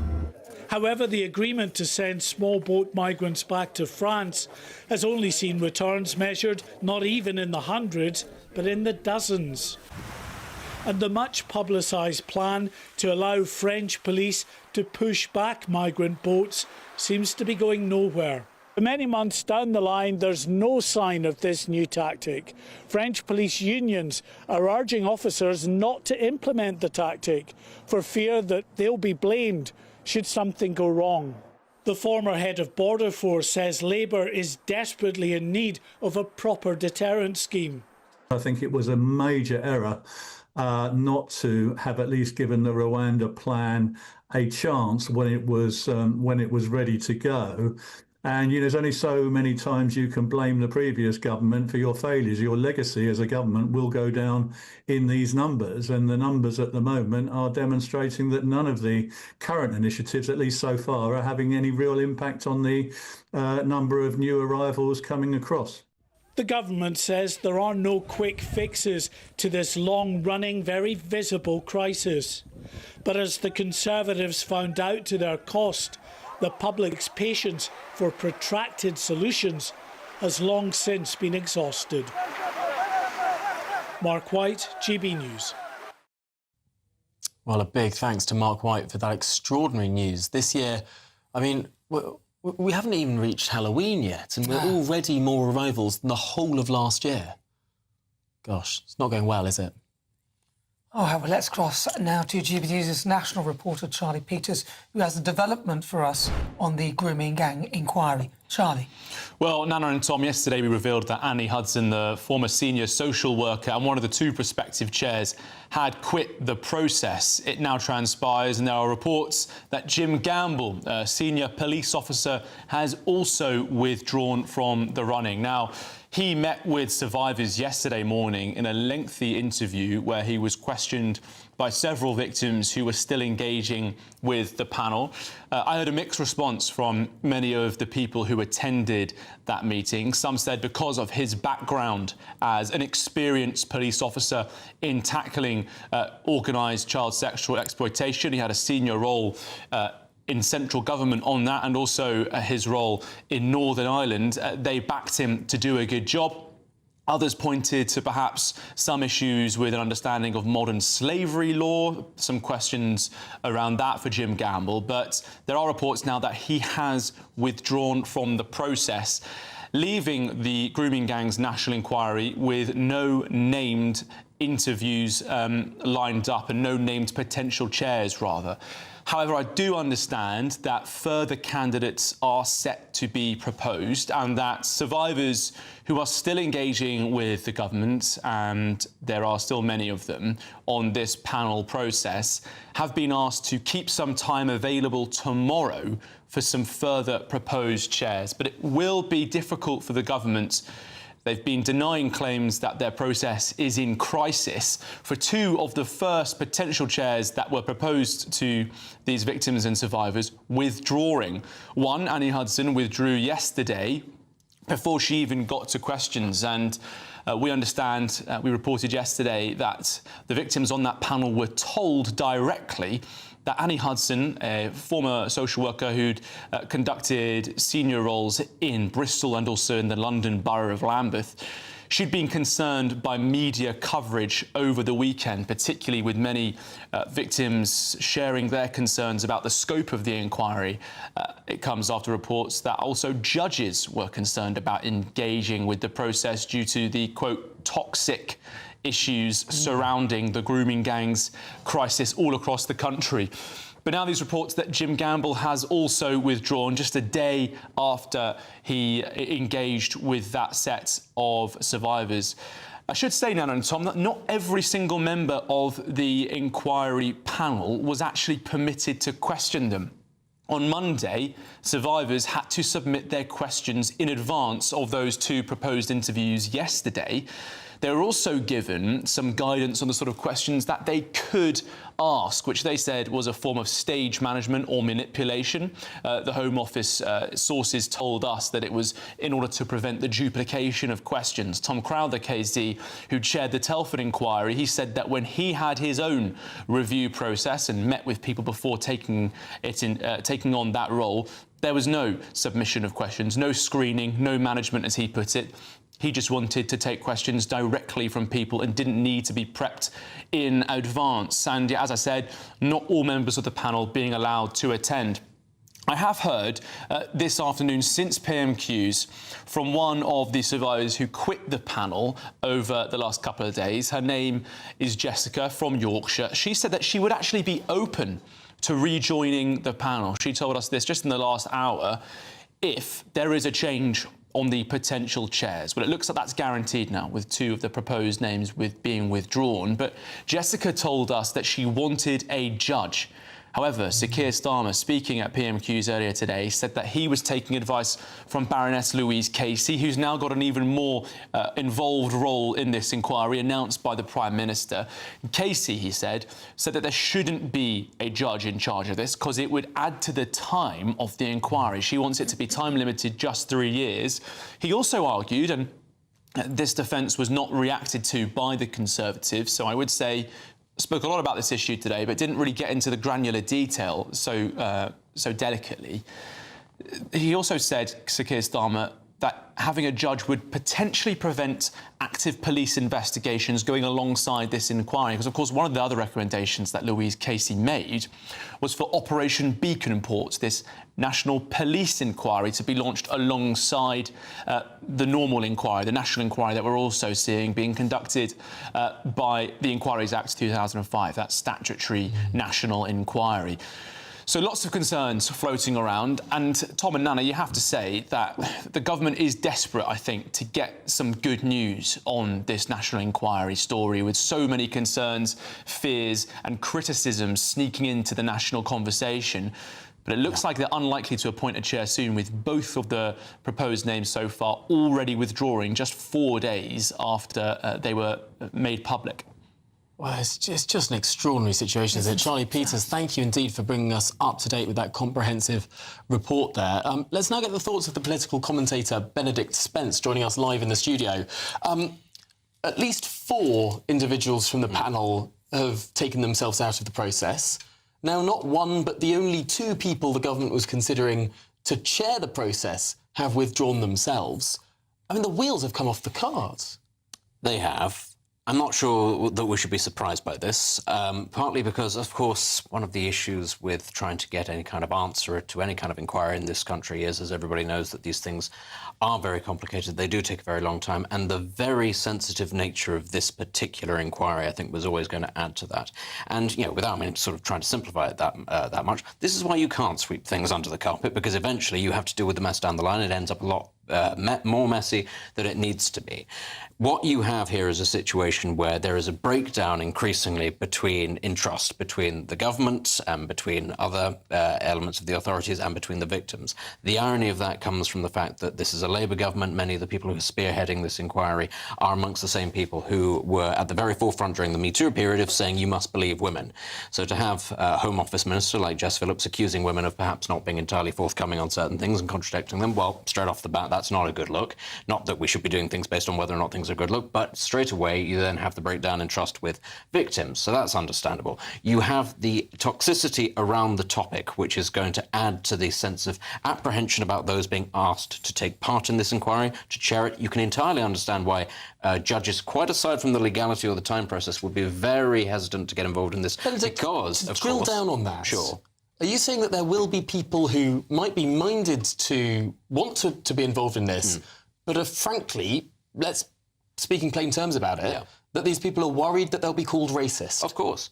Of course they were a bit worried that they'd be called racist, or, on the flip side, they might be accused of obfuscating the process if they try to be thorough, or they come to conclusions that perhaps certain politicians or members of the public or victims don't like. That, I'm afraid, is part of the problem. When you have an attitude which is, if you make any kind of allegation and you must believe the victims, except when there are special interests involved or special groups, well, then the whole thing becomes a mess, and you don't know who it is that you're allowed to contradict. So if you are a judge and you're sat there and you're thinking, my professional reputation is on the line here, if I criticise one group of people, I'm criticising the victims of sexual abuse. If I criticise another, I'm racist. That's very difficult. And of course, we're existing currently in a climate where actually having a go at so-called activist judges is politically very popular at the moment. Why would you want to put yourself in that firing line? Well, how correct was Keir Starmer? I mean, I'm assuming that he wouldn't say something that was totally wrong, but he said alongside the inquiry, because there's a police investigation, that's why he's not going to appoint a judge. Now, I think that Jim Gamble seemed to be like a really great guy, actually, when I looked at his backstory and what he's achieved and the kind of things he does. But I'm just wondering, how true is that, and what is the problem? I mean, that would be for the Prime Minister to explain fully what the problem is, but I think you can sort of step back and say, in theory, we're all sat here thinking, well, why couldn't it be a judge? A judge would appear on the face of it to be the perfect person, but somebody, in order to chair an inquiry of this nature, needs to tick an awful lot of boxes, and the problem with that is, of course, you have their professional reputations on the line, but also there are the questions about complicity, about proximity to the state. There are obviously, as we just heard in that report, lots of people worrying that there perhaps could slide towards element of a cover-up. and people not happy with the suggestion that it could be chaired by, say, a social worker or a police officer who may have ties or biases. But then, of course, the problem is, well, where do you find such a person who has no ties to these sort of institutions? And that is the perniciousness about all of this. One of the It is at all levels. There have been cover-ups or people dropping the ball at all levels of the state. So where do you find somebody within that state who is not in some way very slightly tarred with that same brush? One of the suggestions has been you pick someone from Australia or from Canada, someone who's worked within a similar common law system. Perhaps a judge from one of those countries wouldn't have the same problems. I would say that would be a smart move. But what does it also say about the state of our current system, where we can't find somebody within our own country, which is, we all like to talk about how impressive a system it is and how sort of accountable it is. What does it say about us that we might have to go abroad to say, we can't find anybody that we can trust, we have to go and get you in from outside? Wow, I mean, Benedict Spence, very interesting. I did think Jim Gamble seemed like a good bet, actually, because looking at his story, but, hey, I mean, he's pulled out just like the others. Yeah, no, really extraordinary stuff there. It seems like it's a day of complete and utter breaking news, because yet another breaking news story to bring you. We discussed this a little earlier in the programme. A man sent back to France under the one-in, one-out scheme has returned to the United Kingdom on a small boat. You couldn't make it up. This is according, of course, to the Guardian newspaper. Our political correspondent, Catherine Forster, has the story. Catherine. Yes, well, I was in a briefing with the Prime Minister's official spokesman just after PMQs when this story broke. Number 10 were told about it by journalists, and they said, well, you know, there's no silver bullet to tackling illegal migration. Highlighted the fact there's this summit with Balkan leaders today talking about how they can work together to crack down on this, because it's not a challenge that we face alone. But look, this is a massive embarrassment for the government. Of course it is. They announced this one-in, one-out scheme to much fanfare.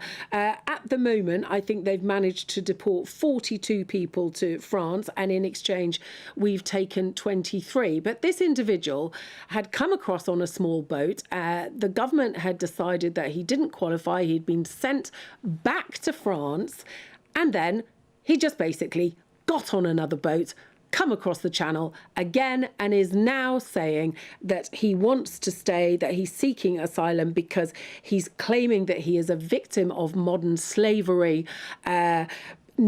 at the hands of the smuggling gangs in France, that he says are very bad people, that they're threatening, that he's been frightened for his life. And charities that have spoken to some of the other people that have been returned from France have said that they're horrified to find themselves back in France, that they don't feel that they are safe there. They quote how many asylum seekers end up destitute and homeless on the streets in France.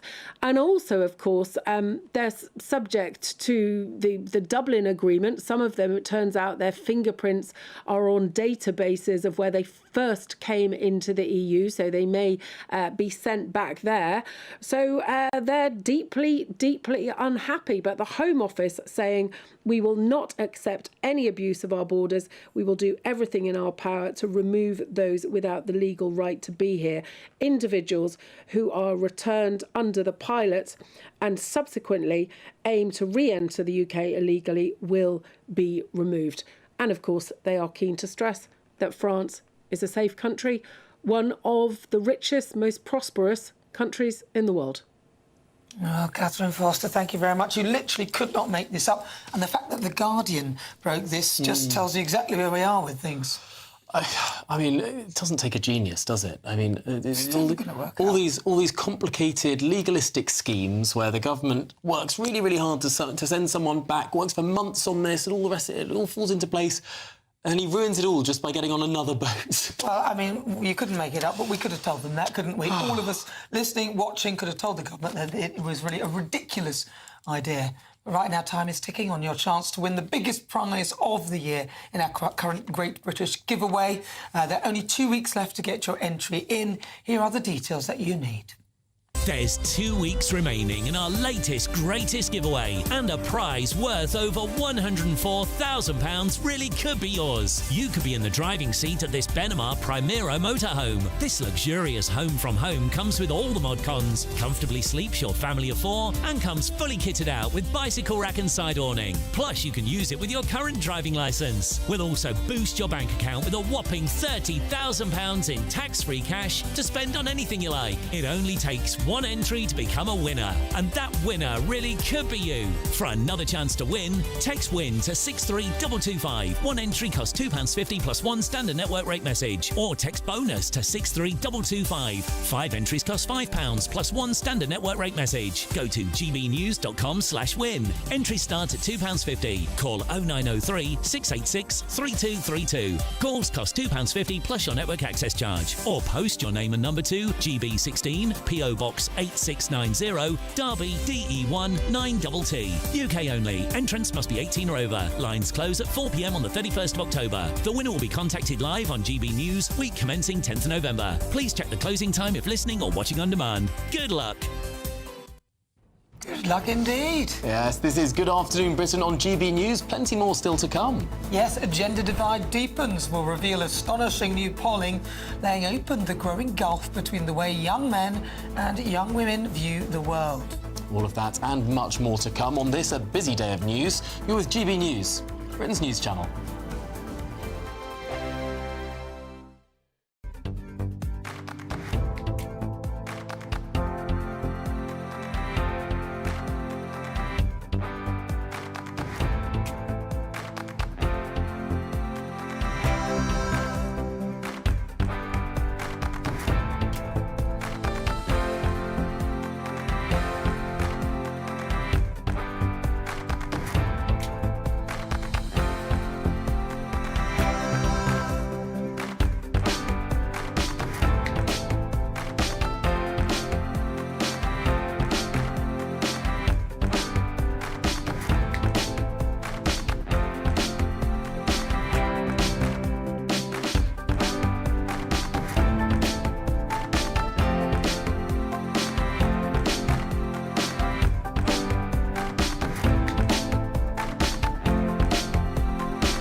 Five hosts, 5 opinions, 5 fearless debates, 5 unfiltered takes on the day's news. 5 reasons not to be anywhere else on Saturday night. This is the Saturday 5. You got me. You got me good there. Britain's biggest Saturday night TV show. It's not a bad brand. Yeah. Uncensored. Very, very racy tonight. On the unpredictable. What does she say? Can you translate it for us? And always entertaining. And how can a country go from being led by William Wallace Saturday nights from 6 p.m. only on GB News, the People's Channel. Britain's news channel. You're going to want to stay tuned, trust me. Join me, Nana Akua, for an informative, interactive news programme with a difference. It's fun. No, he didn't say that, though. I'm so surprised. I think there's an element of truth to that. Join me from 3 p.m. every weekend, only on GB News, Britain's news channel. From the school run to the home run, watch a new show for all of Britain. So he can say whatever he wants. A straight talking show where all voices are heard. And, you know, when are we going to stop talking about smashing the gangs and actually do it? With the stories that matter from every part of our country. There's a bit of a crash landing there for your Chancellor. Bold, fearless and standing up for you. That's me, Martin Daubney, 3 p.m. till 6 p.m. weekdays, here only on GB News. The People's Channel, Britain's news channel.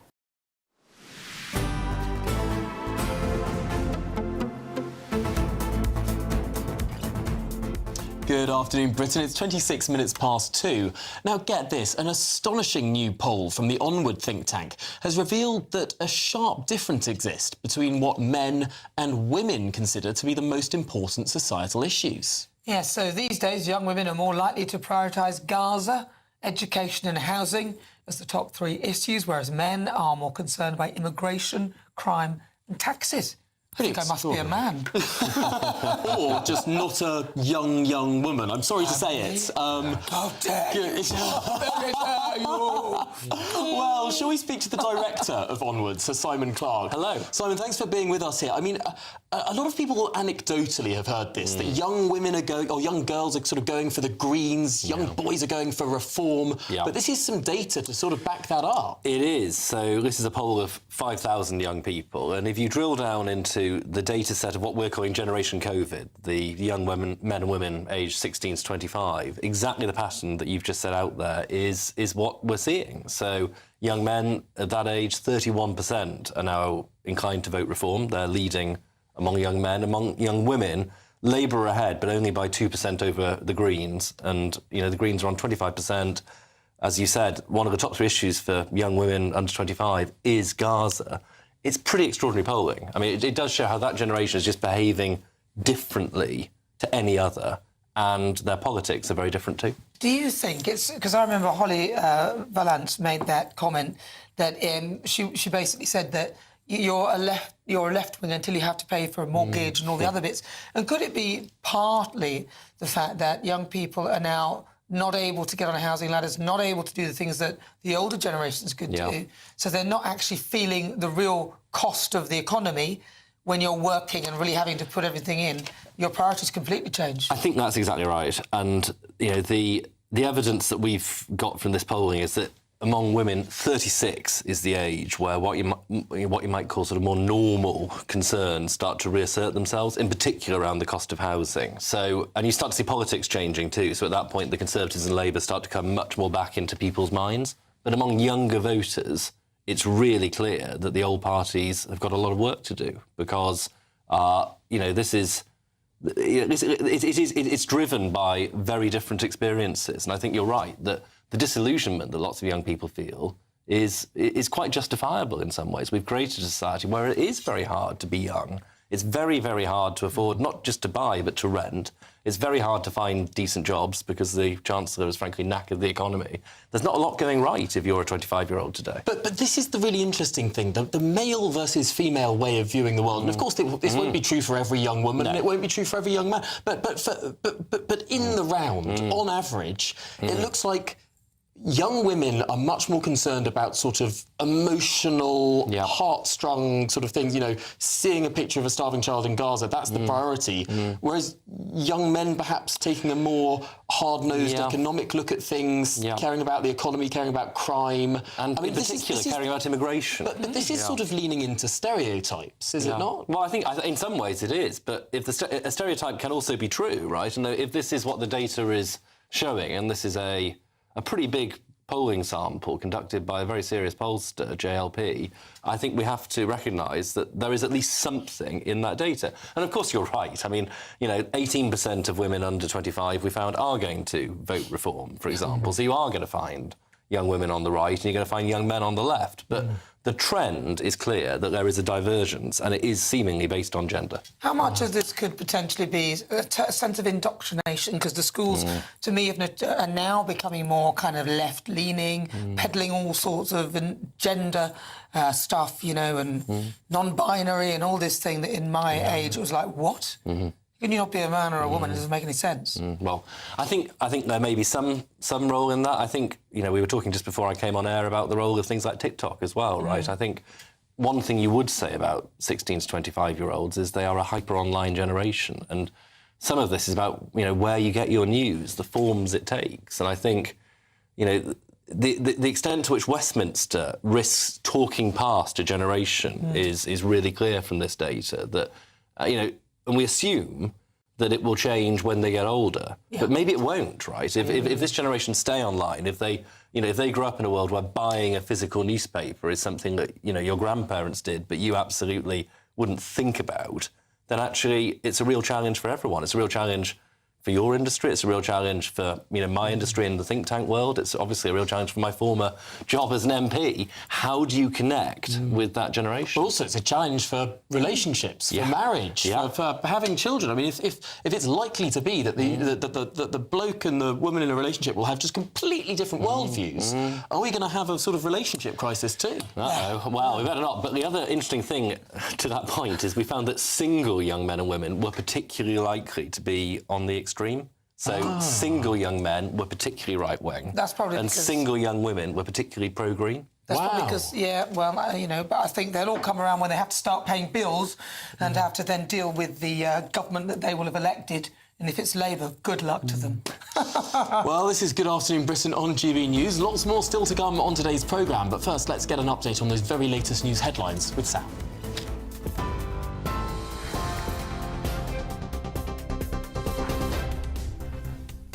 Very good afternoon to you. 2:30, the top story this hour. A major blow to the government's pledge to smash the gangs. GB News can confirm the number of migrants crossing the Channel has already surpassed the total for the whole of last year. 2 Border Force vessels arrived in Dover this afternoon, carrying around 150 people. It takes this year's total to now 36,886. 4 survivors have quit the government's grooming gangs inquiry, accusing officials of creating a toxic environment. At Prime Minister's questions, Kemi Badenoch accused the government of a cover-up. But Sir Keir Starmer hit back, insisting the inquiry will not be watered down. Inflation stuck at 3.8% for the 3rd month running, still nearly double the Bank of England's target. Benefits will rise by the same rate next April, while pensions go up by earnings instead. In Dublin, 5 men have been charged after violent scenes outside a hotel housing asylum seekers. Vehicles were set on fire and officers attacked with fireworks and bricks. They're due in court today. And Eurostar's going double-decker. 30 new 2-tier high-speed trains have been ordered, the first of their kind through the Channel Tunnel, with passengers climbing aboard from 2031. That's it from me for this afternoon. Tatiana Sanchez here with a full roundup at 3. You can now watch GB News live across the United States of America and the world on Truth Plus. Scan the QR code to find out more, or visit gbnews.com/truth.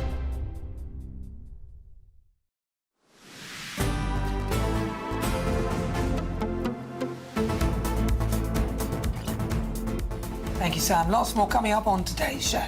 Yes, migrant hotel unrest. Disorder in Dublin overnight as 6 people are arrested for protests outside a hotel housing migrants following an alleged sexual assault on Monday morning.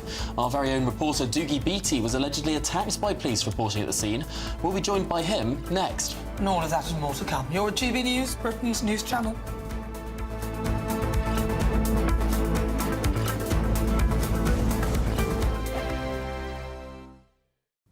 Hello there, good morning. Welcome to your GB News weather update from the Met Office. It's going to be a bright day ahead, occasional showers at times, turning very wet and windy later though, with some Met Office weather warnings in force for Thursday. And it's all due to this area of low pressure slowly skirting its way towards the Atlantic. This has actually been named by the French Met Services as Storm Benjamin. But for the time this afternoon, it should be mostly bright. It's almost the calm before the storm. Many areas seeing a dry day with sunny spells. There will be some showers, mostly across Scotland, Northern Ireland, quite breezy here too, and eventually we'll start to see outbreaks of rain push into the far western part of Cornwall. Otherwise, fairly pleasant in the sunshine, highs reaching around 16 degrees Celsius. Then it's later into the evening where we'll begin to see that change, some very wet and windy weather on its way. At first pushing into parts of Devon and Cornwall and slowly pushing its way eastwards into central areas and parts of southeastern England. And it's here where we'll really start to see winds pick up through the course of the evening. A little calmer elsewhere, still occasional showers across parts of Northern Ireland, western areas of Scotland. But towards the east of Scotland, northeastern parts of England, winds should remain mostly light, some clear skies, so turning chilly here, possibly even some mist and fog and also some frost by dawn. But elsewhere it's a very unsettled picture, some very heavy and persistent outbreaks of rain, at first pushing into parts of southeast England before a second band of heavy rain pushes into parts of Devon and Cornwall. Some very strong winds initially around coasts of Wales, southwest England, and then later through the day we'll start to see those strong winds across parts of the southeast, particularly around any coastal areas. So for the morning commute on Thursday, it is set to be unsettled. We'll see strengthening winds not just around coasts but also also through inland areas as well. And into the afternoon, we could potentially see wind gust speeds of around 60 miles per hour. A little more settled elsewhere, still some showers across the northwest, and it is going to be feeling much chillier for all, highs reaching around 12 degrees Celsius.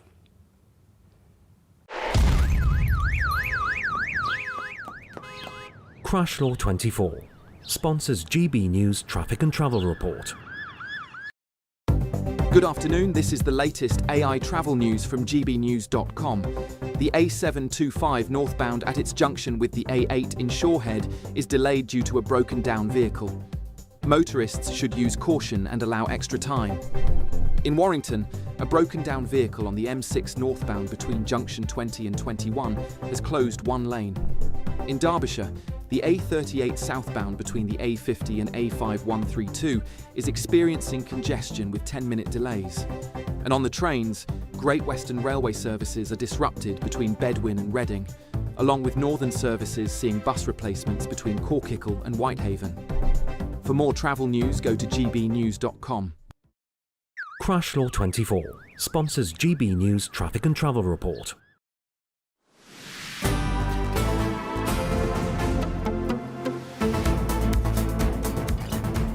Good afternoon, Britain. It's 37 minutes past 2. Now, a migrant hotel protest erupted in Dublin overnight as a man was charged for an alleged sexual assault. GBNews' Northern Ireland correspondent was there at the scene and spoke to Patrick Christie's last night. A crowd turned up here, about 2,000 people, and they started to march down towards the City West Hotel. And of course, as soon as that started, the TSG, the public order section of the Garda Síochána, the Republic of Ireland's police force, moved in. Now, during that time, they attacked us, the media, right in the middle of that, and I've never ever seen that before. But what they've done is they've pushed all the rioters down the road into little side streets here, and right now there's a very tense standoff. And just a few moments ago, the sergeant came forward from behind the riot shields and asked people that wanted to leave, form a line and leave, but he wouldn't let them take their cars with them. And now we have the ridiculous situation, and I don't know if you can just see behind me here, there's a guy that is an immigrant trying to get into the hotel, and the guards won't let him out, and he's now stuck in the same side as the protesters. This police force has lost control of this totally. Oh. Extraordinary stuff there on the streets of Dublin. But let's now go to Belfast, where Doogie Beattie, our Northern Ireland reporter, is now. Doogie, last night seemed to get completely out of control. Oh, immediately. What started off as a peaceful protest, and I must say, this has been gathering ground in the last 3 years in the Republic of Ireland, and as now most of the working class areas of the Republic of Ireland have massive amounts of immigrants in them, they've started putting them into these very nice areas of the Republic of Ireland. And last night at about 7:30, the amount of Land Rovers, Range Rovers, Mercedeses were there, all middle class and upper class people joining in this protest. But of course, once the trouble starts, these people leave, and many of them were caught in amongst it. I mean, one woman last night in her late 50s was walking past as I was doing a live with Patrick Christie, and she had been badly pepper sprayed in the face, and she was actually trying to get into the cul-de-sac where she lived. And you could see that the police had actually herded everybody into these cul-de-sacs, and one unfortunate immigrant was actually trying to cut through from the Lewis line, the tram line, and found himself in with the very people that he shouldn't be with, and the Garda Síochána decided not to let him out, and only that the rioters thought it was very funny. That could have gone tragically wrong. So there was a lot of miscommunication on the ground last night, and of course we ourselves, we have to be on the ground to report on what we see. It's useless commenting on YouTube or not being there to verify what you see. So after 30-odd years of covering riots, things started to get really, really heavy in amongst the rioters, and we decided to move towards the police lines, fully expecting to move off the side of the police line and through behind where we would be protected and at least be safe. And it turned out it was actually the guards themselves peppered sprayed us and then attacked us openly and forced us right back in to the riot that was going on. So there was a whole pile of miscommunication last night between the guards, and at one point there was even a charge on horses by locals on their own horses at the Garda Síochána lines. This is getting out of hand in Ireland at this minute in time, and the political and the media classes in the Republic of Ireland seem to be trying to say there's nothing to see here. We were welcomed last night for being there. In fact, it was amazing to see how many people came up to me, talked to me, and were very happy to see a media outlet there reporting on the front line to see exactly how they were being treated. But this is a presidential election weekend in the Republic of Ireland, and many of these media outlets are actually staying away from this, not trying to upset those elections. But last night is probably only the tip of this. This is getting bigger and bigger over the last 3 years, Tom. Now, Doogie, the people that were there, apparently they were, as you said, because I looked at the pictures, they looked like very middle class, very nice to do people, lots of women running away from the what was going on. But as I understand it, there was a small portion of people who'd gathered online type thing and got to the protest, and they're the ones with the horses and everything else, or whatever they had, and were charging in the protest. Well, that's exactly what did happen. There was a small number of people that decided that they wanted to push down towards the City West Hotel, and the Garda Síochána decided to try and stop that. That's really when the trouble really sparked off. But it was the frustration of these people. You're forgetting that these people that you're talking about are from the working class areas who have had this for 5-6 years on their doorstep, and now the middle classes are starting to get involved in these protests. You can see why those people came forward, and they were very, very frustrated at what's going on. They think that the politicians are not listening. Wow. Beatty, thank you very much. They're in Northern Ireland. Of course, the protest happened in the Republic of Ireland, in Dublin. Well, we should say that the Garda Commissioner, Justin Kelly, said, "And Garda Síochána facilitate peaceful protest on a daily basis. This was obviously not a peaceful protest. The actions this evening can only be described as thuggery. This was a mob intent on violence against the Gardaí. I utterly condemn attacks on Gardaí who did their jobs professionally and with great courage to keep people safe. We will now begin the process of identifying those who committed crimes, and we'll bring those involved in this violence to justice." Wow. Well, stay with us. This is Good Afternoon Britain on GB News. Well, perhaps you'd like to get away from some of the rough and tumble of protests on these isles and travel to Europe for holiday. Is the weather there? Ready to soak up that holiday sunshine?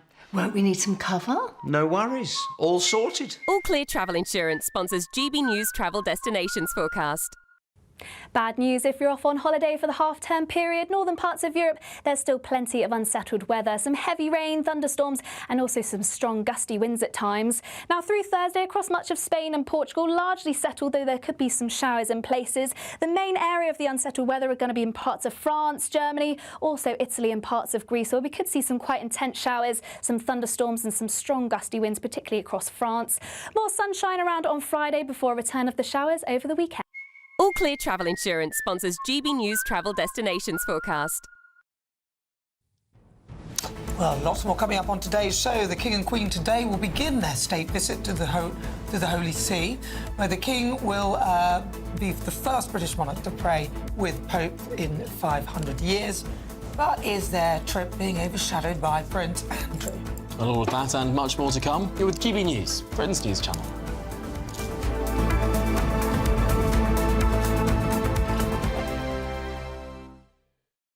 Westminster's full of talk, but out here, it's the real world. Am I allowed to talk now? No, that's it. This is where it matters, real people and real lives. That's what politics is all about. The fact has Trump made a good start? No. Straight answers, no spin, and just a couple of pints. How many fingers have I got up? About 10. So join me for Lee Anderson's Real World every Friday at 7 p.m. only on GB News. The People's Channel, Britain's news channel. Britain was once the envy of the world. But look around. A nation that no longer knows what it is or where it's going. A country that's broken. How do we fix Britain? How do we bring it back? Friday night with Matt Goodwin at 8 p.m, only on GB News. Decisions made in Washington aren't just shaping America, they're shaping Britain too. From migration to global security, from crime to health. Whatever happens in the White House today will be felt in your town or city tomorrow. That's why The Late Show is live from Washington, D.C. Cutting through the politics to show you what it all means for Britain. The Late Show live every night at midnight. Only on GB News, Britain's news channel. At GB News, we love to hear from you, our loyal community. So drop us a line at gbnews.com/yoursay. There you can talk to each other and also to the presenters live on air. gbnews.com/yoursay, because GB News is your channel, Britain's news channel. Hi, I'm Michelle Dewberry, and my show is your opportunity to cut through all the noise and dive in headfirst to some robust debates. Ideas clash. Situation, No, isn't it? no, Because the failure is you're deliberately avoiding my point. Nothing's held back, And if you think this is the end of it, wait for more. and we do not shy away from the difficult stuff. Sometimes I want to shake people and say, if only you understood. So join me on Jubes & Co. weeknights at 6 p.m, only on GB News, Britain's news channel. Join me, Nana Akua, for an informative, interactive news programme with a difference. It's fun. No, he didn't say that, though. I'm so surprised. I think there's an element of truth to that. Join me from 3 p.m. every weekend, only on GB News, Britain's news channel. Mornings don't have to be tiresome, especially if you have the right company. Wake up to news as it happens, opinion and debate, and of course, a little bit of entertainment too. Because when the kettle's on, we're on. That's Breakfast on GB News, a show worth waking up for. Every morning from 6 a.m. Only on the People's Channel, Britain's news channel.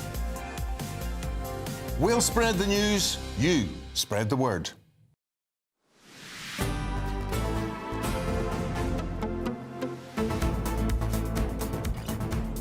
Good afternoon, Britain. It's coming up to 10 to 3, but it was meant to be a moment of unity and celebration.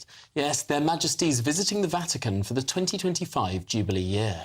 But the royal trip has been somewhat eclipsed by the latest drama surrounding Prince Andrew. Well, from spy links to calls for his eviction from the swanky 30-room Royal Lodge, the headlines aren't flattering. Well, joining us now to discuss this is royal commentator Richard Palmer. Well, Richard, it does seem slightly overshadowing because, of course, the King and Queen have gone to the Vatican. Tell us more about their visit. What were they trying to achieve? Well, I think this is part of the central mission of King Charles III, I would say, the idea that he wants to promote religious tolerance and understanding.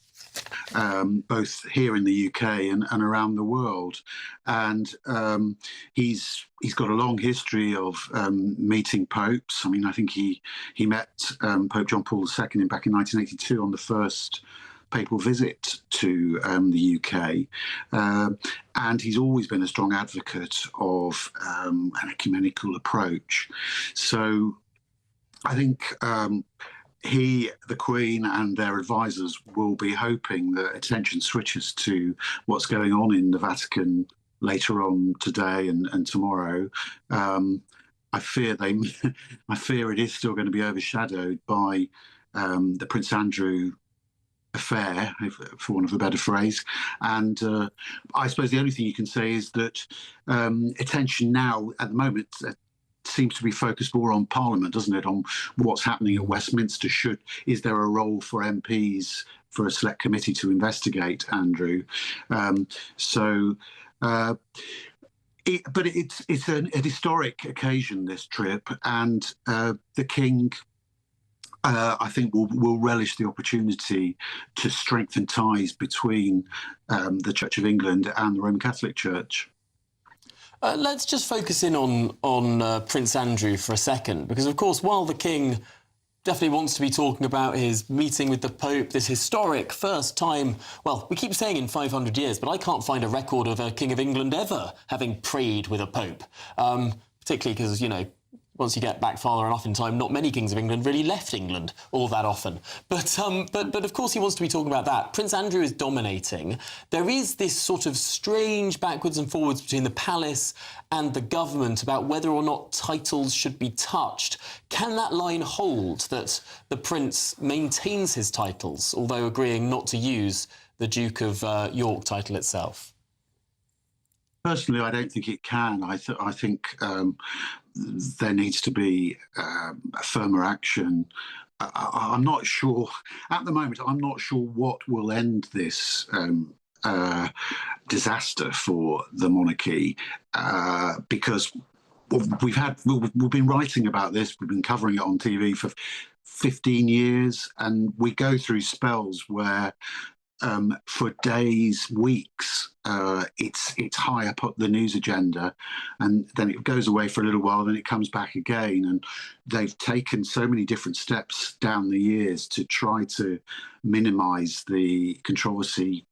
You know, Andrew stepping away in 2019 from his royal duties, then stepping down permanently, no longer using HRH. None of it seems to work because I think because the public believes that we've not got to the bottom of what really went on with Epstein, but also what went on with Andrew when he was working as a taxpayer-funded trade envoy and just a member of the working royal family, but appeared to be doing private business deals on the side. And then, as you say, we've also got his links to Chinese, alleged Chinese spies. It just goes on, doesn't it? Well, you've missed the fact that it doesn't sound like he paid any rent on Royal Lodge either. I mean, what's going on there? Well, yes. And I think that has raised some interesting questions about the way the Crown Estate operates. And that seems to be the direction that Parliament is heading at the moment, is looking at whether the Crown Estate, which is really an arm's length government property company set up to make money for the taxpayer, is actually getting the best for the taxpayer from this deal, and possibly others as well. You know, on the face of it, it looks like a bit of a sweetheart deal. So I think the Crown Estate could end up giving evidence to a parliamentary select inquiry, but also royal officials as well. Gosh, this gets deeper and deeper, doesn't it? Richard Palmer, thanks indeed for explaining that for us. All royal commentator Richard Palmer there. Thanks for your time. Prince Andrew, crikey. I don't know, strip him of his titles, do it in Parliament, and I'd probably do the same with Harry and Meghan. Gosh. Well, this has been Good Afternoon Britain. We've run to the end of the show, but don't worry, much more GB News for you. It's the inimitable Chris Hope in for Martin Daubney next. Be great fun. Thank you for joining us. Can't wait. Big news on the Hokey Cokey migrant. The record hit already so far this year. Will Prince Andrew last in Royal Lodge? What's going on with Ukraine and peace between Trump and Putin? And also, should Farage's boycott stand at PMQs? Stay tuned.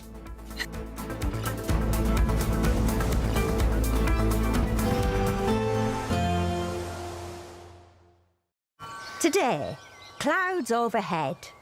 Total zen within. Boxed Solar sponsors the weather on GB News. Hello there, good afternoon. Welcome to your GB News weather update from the Met Office. This afternoon really is the calm before the storm, turning wet and windy overnight with some Met Office warnings issued for both wind and rain. And it's all due to Storm Benjamin. This has been named by Meteo France, initially pushing into parts of southwest England, skirting its way eastwards through the course of the evening. So with it is going to bring some very heavy outbreaks of rain, initially across parts of the south, moving into parts of central and southeastern England through the course of the night. This rain is likely to be quite heavy and persistent, particularly across parts of East Anglia, then a secondary area of rain starting to push into the southwest as we head towards